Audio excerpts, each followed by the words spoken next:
Hello, everyone.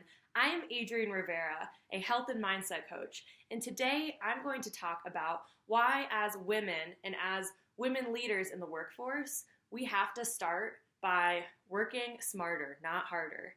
And that all starts with ourselves, our mind, our fitness, our wellness, our well being. It's time to start taking ourselves more seriously rather than focusing on how many more hours you can work, how many more of this you can get done, how many more of that. It's time to take ourselves more seriously.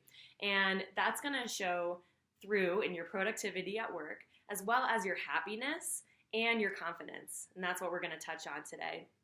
So, in order to be the best versions of ourselves in the workplace, we need to be taking care of ourselves. Mental health and physical health are both as important as working and getting things done and doing the tasks that we need to do for work. In terms of productivity, what if I were to tell you that there's something that you can do for your brain that's going to make yourself way more productive and get way more things done in less time? You probably wouldn't believe me, right? You'd say, that doesn't exist, or what new drug is this, right? And it's not a drug, and it does exist. Are you ready for it? It's called endorphins. Endorphins are the feel-good hormone that we experience after we exercise. And what it does is, after we work out and we sweat and we get these endorphins, this flood of endorphins in our brain, it stimulates our brain in a way where we can focus more deeply and more concentrated focus on the task at hand. So it's like stimulating the brain and bringing you laser-like focus on whatever you're doing. So this is perfect if you're taking a lunch break and working out, and then you come back with this newfound energy, this newfound productivity, and even though your legs might be tired or whatever you did that day, you are feeling laser-like focus, and that starts with endorphins. So endorphins are the natural way to feel that you are way more productive at work. Next, I want to talk about happiness. Did you know that we spend a third of our lives at work? That is like almost all of our lives, right? That's huge. And so therefore, if we are at work, our state of being, we better feel happy, right? That's important. And also, note that we are only actually able to spend about 4 to 6 hours in creative content creation mode.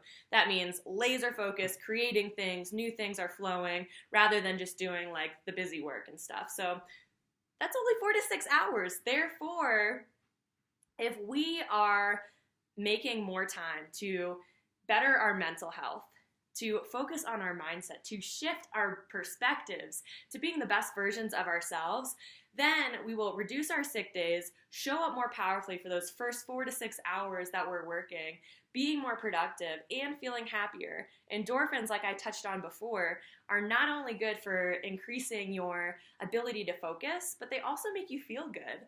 Have you ever gone on a run and experienced runner's high? It makes us feel like we're on top of the world. We've accomplished something. So whether you like to accomplish something before going to work by doing your workout before in the morning or during your lunch break, you're still going to be receiving those endorphins and feeling the feel-good hormones and the benefits from that.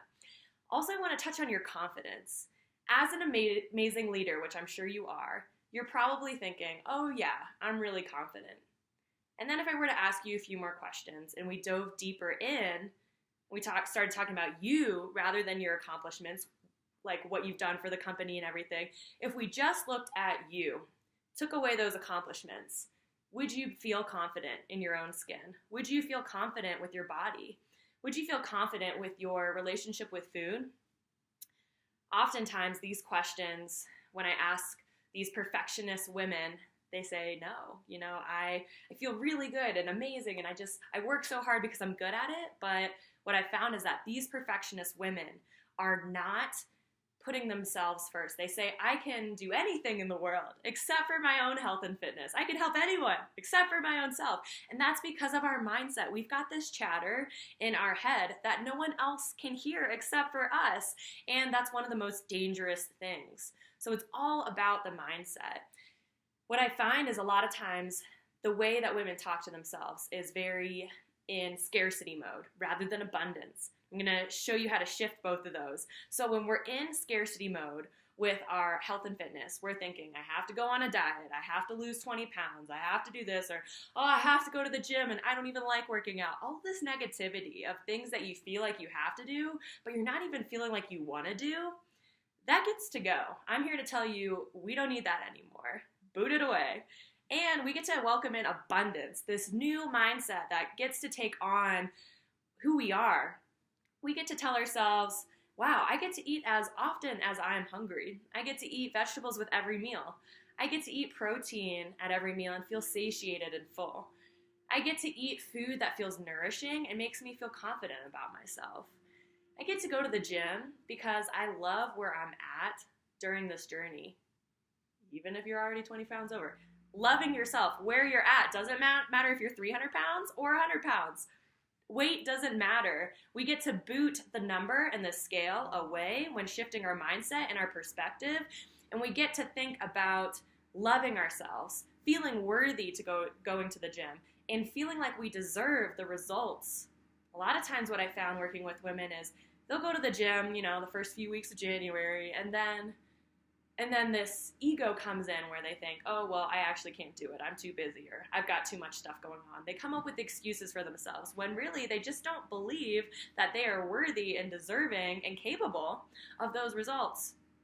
And the way to change that is positive affirmations. The way that we communicate to ourselves directly affects everything in life, how we show up in the world. We get to tell ourselves positive things, even if it sounds silly at first. Even if telling yourself you're beautiful feels like a lie, that's okay. Keep telling yourself this, because mindset is what is going to change you on a molecular level to make you be more productive, to make you do the things that you wish you were already doing. And I want to give you 3 tips today to getting started on your health and fitness, putting yourself first. So, tip number 1, practice positive self-talk. I want you to start looking at yourself in the mirror every morning and saying something nice to yourself. Say it again and again. Try to say it as many times as you can until you really believe it. But yes, this might take months for you to actually believe it. But the more affirmations we can feed our brain, it's like they're soldiers sledgehammering away the negative self-talk that we've been accustomed to for so long, because society says we have to be a certain way, and I'm not capable of being this certain way, so therefore, whatever, I'll just focus on my career. And I'm here to tell you that you can do both, and you can be more productive in your career just by focusing on your own self, becoming more confident, becoming more in love with yourself and happier. Therefore, that happiness comes into the workplace, and you're excited to be at work. You're excited to make a difference because you've already started with yourself, and that's important. You are important. I want you to know that. Number 2, schedule in your workouts. Make it happen. You get all those boring meetings in at work, right? Yeah, because they're in your schedule. So what would it look like if you instead shifting your mindset from, I'll work out if I have extra time today. Newsflash, you'll never have extra time. No one has extra time. You have to schedule it in. Schedule it in the mornings. Make it happen. Don't snooze your alarm. Make it happen. Or go during lunch if that works better for you, if you like that more. Number 3, shift your mindset and stop restricting yourself. Stop saying, I can't have this, I can't do this, I can't have this, or I'm not good at this, because that type of talk translates into every area of your life, into your relationships, into the workplace. If you can't fill in the blank, if you can't have donuts, then you probably can't do something else at work, right? And so what if we were just to focus on what we know that we can do and feel good about? And we get to start feeling like, wow, I get to be in control of what I make myself. I get to pick between blueberries, strawberries, raspberries. Wow, abundance, right? And focus on that. It may seem silly at first, but the more you start practicing this, giving yourself this control back and showing yourself that being healthy, being mindful can actually feel fun and amazing, your entire life will change.